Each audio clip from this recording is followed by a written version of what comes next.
Good afternoon, everyone. Hi, everyone. We're back. Welcome back. It's me, Amanda Hines, and my co-host, Shwachina Greer. And we're back on our last segment on anxiety. And panic attack. And panic attacks. So previously, in our first video, we talked about symptoms and signs of panic attacks, some triggers, and some things that lead to panic attacks. And then in our second video, we gave the differences between panic attacks and anxiety.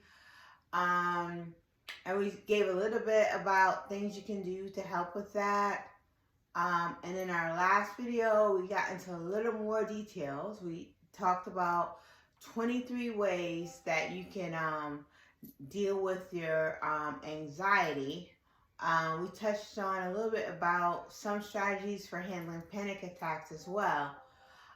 So today we're going to focus finally on some more facts about anxiety and some helpful information that you may need to know. So we'll just jump right in. So first I want to talk about the 4 C's of anxiety. So researchers and clinicians and professionals in this field have found that there's a positive association with caring and anxiety. And what that means is the more caring you have in your life, the more people you have in your life that care about you, the less likely you are to have anxiety. And then there's a negative association between anxiety and the 4 C's of anxiety. What are these 4 C's? So the 4 C's are competence, confidence, character, and connection. So I'll just touch on them real quick. But what I mean by negative association is that the less you have of these 4 things, these 4 C's of anxiety, more likely you're going to have anxiety. So let's touch on the first one, competence. So let's say, first of all, competence is how confident you feel that you're able to perform. It may be on your job, it may be a specific task. So the less confident you are that you're able to do something well, the more anxiety you will feel.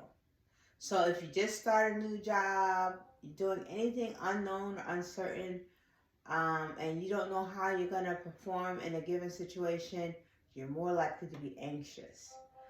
Confidence. So this is general confidence. This doesn't necessarily have to do with any specific task. It could be related to your self-image and your self-esteem. So you may not have confidence, maybe not just in your ability, but confidence that, the world is a positive place, that things are going to work out for you, stuff like that. Then there's character. The less you feel that you're able to withstand trials and difficulties, the more anxiety you'll have. And finally, connection. So the less connected you feel to other people, the more likely you will have anxiety. So that's it for the 4 C's of anxiety.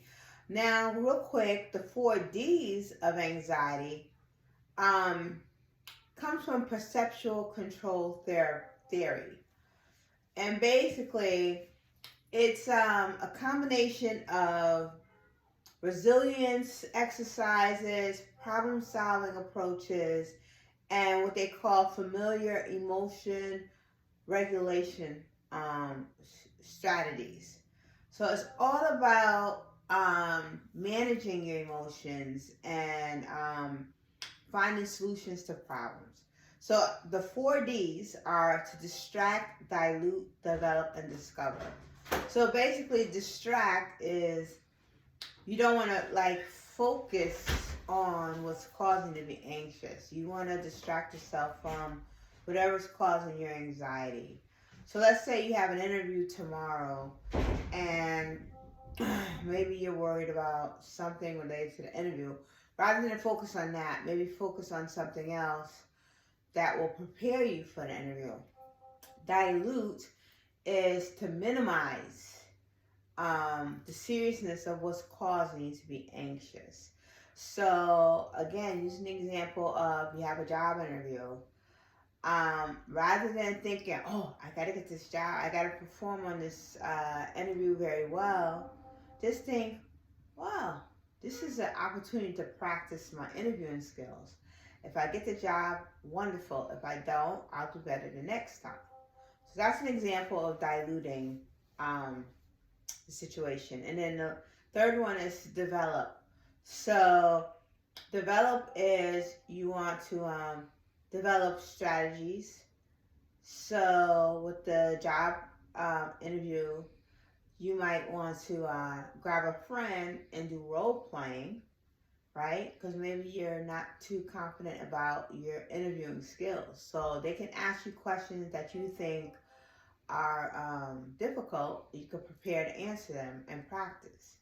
And then finally, discover. So discovering, as you distract, dilute, and develop strategies, then you're able to discover your unique strengths and weaknesses, and how to minimize your weaknesses and maximize your strengths.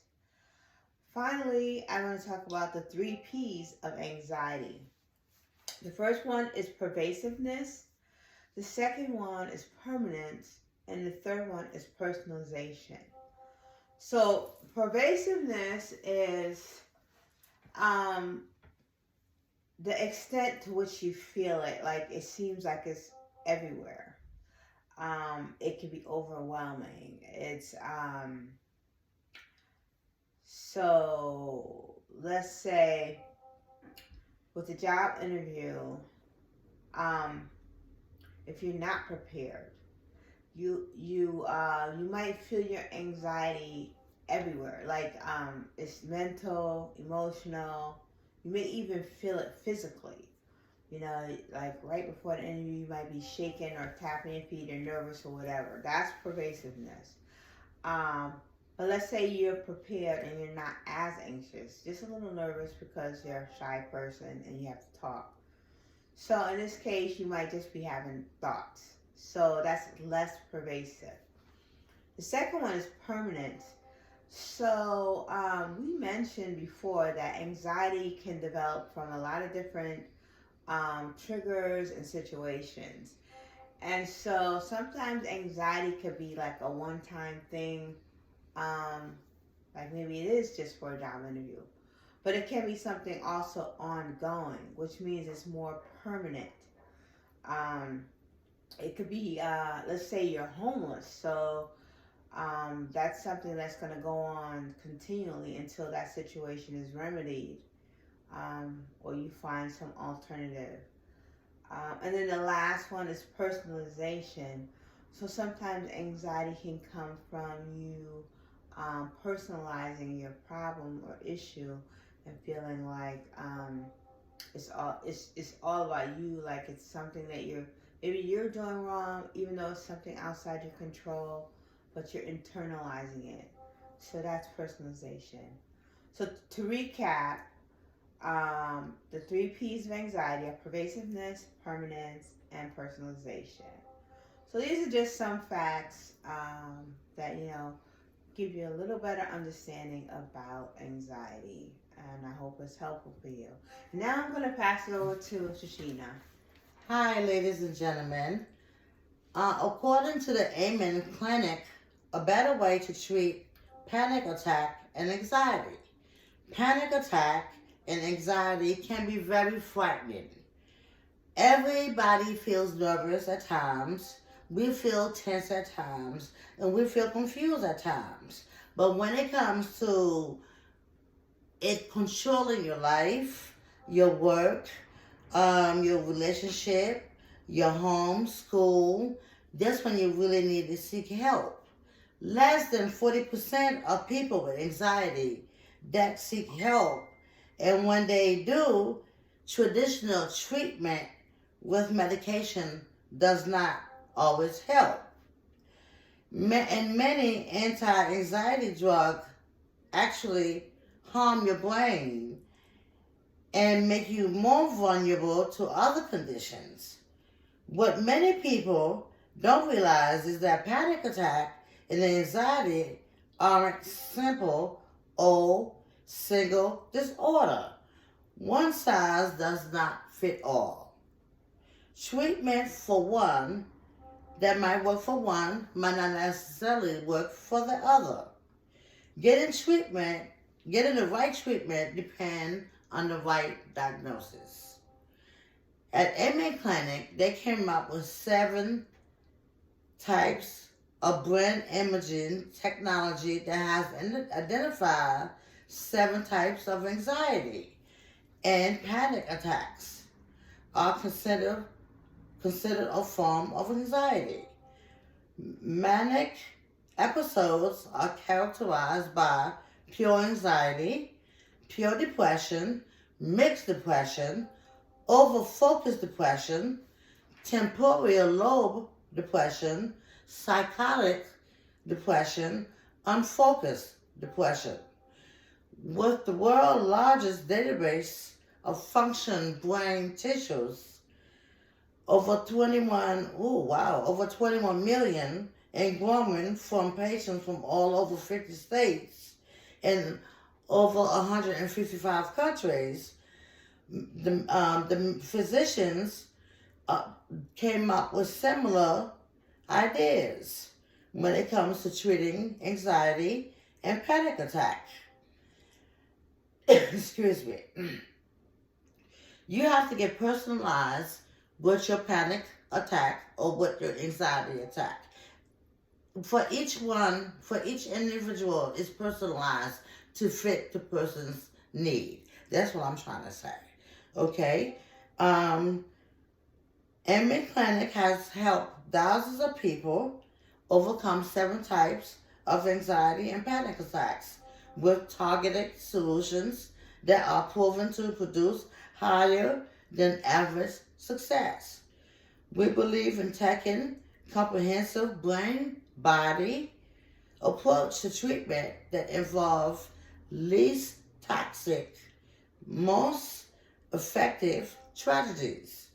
This includes, as we talked about earlier through the videos, natural supplements, nutrition, exercise, helpful forms of energy, simple tools to kill capital A-N-T, automatic negative thoughts, and medication when necessary, all personalized for your own specific types of anxiety. We can stop the suffering by trying and put in the effort to help ourselves by us educating you and giving you thoughts and ideas and describing to you the different types of anxieties and panic attacks. Hopefully that will help you to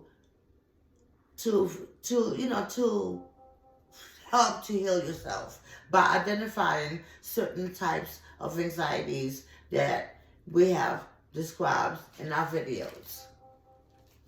Okay. So, that's it for today. We're going to start a new segment and we'll be focusing on PTSD, which is post-traumatic stress disorder and trauma. So that's it for today. We just want to let you know that there is help out there. If you are having suicidal thoughts, you can call 988, or if you feel more comfortable using text, you can just text 741-741 and someone will chat with you and help you through your troubling times. That's it. Stay tuned. We'll see you again. Thanks again. Bye-bye. Have a great day. Bye-bye.